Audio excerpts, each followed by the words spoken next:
Joe. We got a battle for the heart of the Big 12. Texas Tech was coming off a really good game last week where, can't believe I'm saying this, they found balance on offense. Yes, this Texas Tech Red Raider team could actually run the football at a high level. But, man, we got the ultimate showdown in the Big 12. Everyone's favorite in the Big 12, Texas Tech, with an undefeated BYU. Who in the Big 12 is going to make the playoffs? Well, we're going to go maybe a little bit of a preview here as you preview this game. The Red Raiders, pew, pew, Joey McGuire and the boys. Provost, in town, your thoughts in this preview. And you better clip that, Texas Tech Red Raider media. Okay. You better clip it. Texas Tech's 9.5-point favorite on FanDuel, which is kind of crazy to realize that this is a game between two teams that are supposed to be evenly matched. Vegas clearly knows something that we're not talking about. Blake, when I went back and I rewatched Texas Tech's performance against Kansas State, there was one thing that was very apparent. Baron Morton, his first game back, a little rusty, which is understandable. They had some really nice big plays in the run game, and that was a really big driving force. But they won the game because of something that we've talked about every single week when we've hyped up Texas Tech. They have the most talented defense in the Big 12. Now, they gave up a lot of points to Kansas State. And I think that Kansas State offense is not one to be overlooked. They forced a ridiculous amount of turnovers in that game, and they were such explosive turnovers that most of them produced points. That defense is so dangerous. Jacob Rodriguez is one of the most underrated linebackers in the sport, does not get enough recognition. And I love their pass rush duo. Romello Height and David Bailey are not a pass rush duo that is supposed to be had in the Big 12. Those are two guys that teams in the SEC and the Big 10 wanted. They couldn't get them because Texas Tech outbid them for them. Those dudes are on an insane track right now, and David Bailey's leading the country in sacks for a reason. He will be a first-round pick in the upcoming draft. You can book that right now. Here's the thing, though, with BYU. We can't completely overlook them because BYU has been well-rounded. They haven't been as challenged as some of these top teams have been in the top 15. But where they have a really underrated impact in this game, Bear Bachmeier, despite being a true freshman, does not play like a true freshman. 16-3 touchdown interception ratio. He's got 9 rushing touchdowns. He's a big physical kid. He has some of the best decision-making and poise that I've ever seen from a true freshman quarterback. I agree. But the question is, does going up against this pass rush, this unit that is 28 team sacks, is he able to play as good as he has so far this season in the same challenge? Because the last time I asked that question against Utah, he stepped up.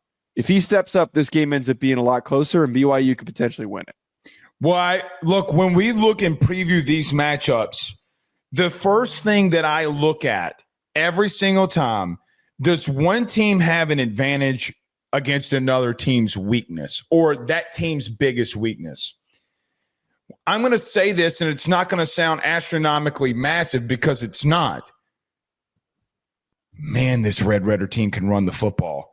When I look at Texas Tech with Williams, Dickey against the 43rd team in the country, or 43rd ranked team in the country, and BYU at stopping the run, Joe, when Texas Tech has legitimately stayed with the running game, why they got away from it from Arizona State is beyond me. Regardless of that, they have dominated physically up front. I look at BYU and the teams that they've played and the situations that they've been in. This is not a team to be undisciplined like you have been in certain situations. This is not a team to be out of assignment and out of alignment in the run game, because if you are, this Texas Tech Joe, I can't believe we're saying this. They are one of the best rushing attacks in the country. I don't care what you tell me. The 1-2 punch that they have, power and speed that they have, the stuff that they'll do in the extensions of the run game, throwing the ball in the flat with elite speed. Then you got all the wide receivers that they're bringing in here. Then they'll start getting vertical on you. I think that this BYU defense is a little leaky in the run game. They are physical. They will get out of assignment and out of alignment. And I look at this Texas Tech Red Raider offense. We want to talk about air raid, throwing the ball all over the place. Morton, everything. I get it. I'm sorry. This is the best rushing attack in the Big 12. It is. If they limit their mistakes, this Texas Tech Red Raider team might run it right at them and run right over them if they're not careful. The biggest difference is, and I know that they lost to Arizona State, but this Texas Tech team, man, like you talked about on defense, this offensive line has played very well in a lot of big situations. But I look at BYU and I look at what they've done. Joe, they are one of the best teams in the country in the red zone. When they get down there, they're not allowing teams to score touchdowns. It doesn't matter who they are. And you were right. You can't overlook a team that's been this solid and has been undefeated to this point. The biggest weakness that they have is they've been leaky in run defense. The third down offense, the passing offense, it's not their style of what they want to do. But, man, I think this Texas Tech team can line up and start running it right at them, and I think they can have a lot of success doing it. Yeah, and the biggest thing, their run game has been very underrated recently. Williams, 500 yards. Dickey's got 771. They've done some great things for when the passing attack has been not as sturdy. They've stepped up to the challenge when they've needed to make big plays. They haven't been super consistent because I don't know if they've been deliberate enough about leaning into it.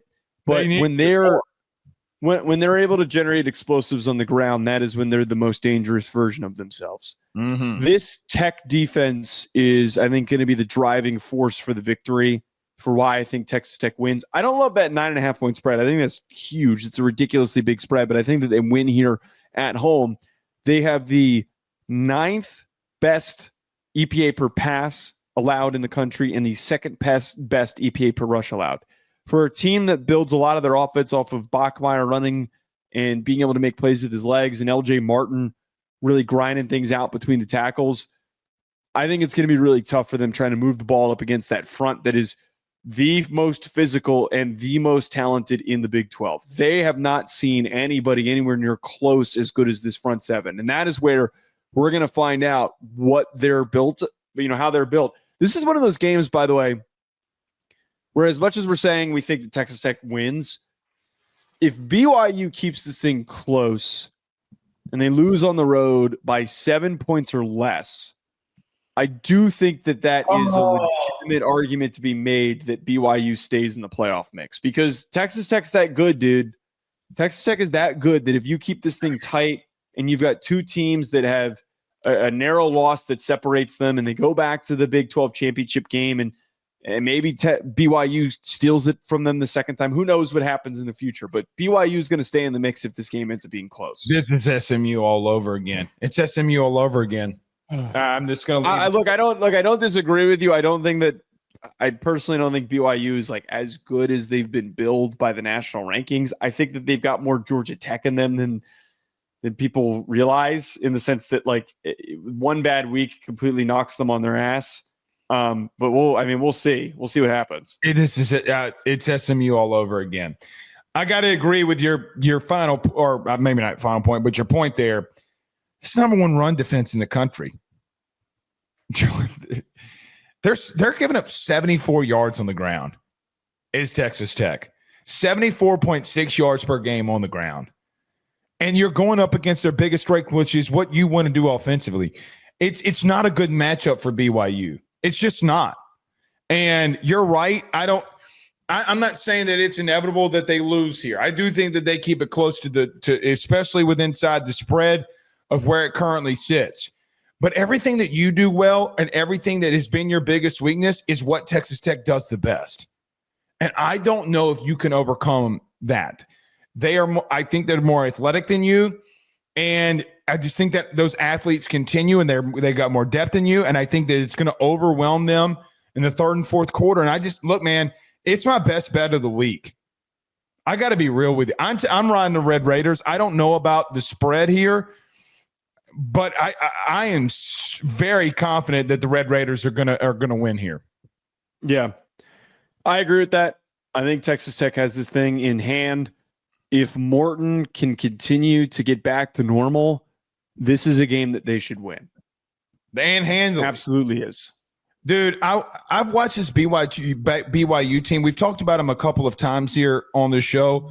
They get out of alignment and out of assignment way too much in their run defense against teams that, quite frankly, they shouldn't. This is not a team. It's just not, man. I'm sorry. Yeah, I don't disagree. I haven't been.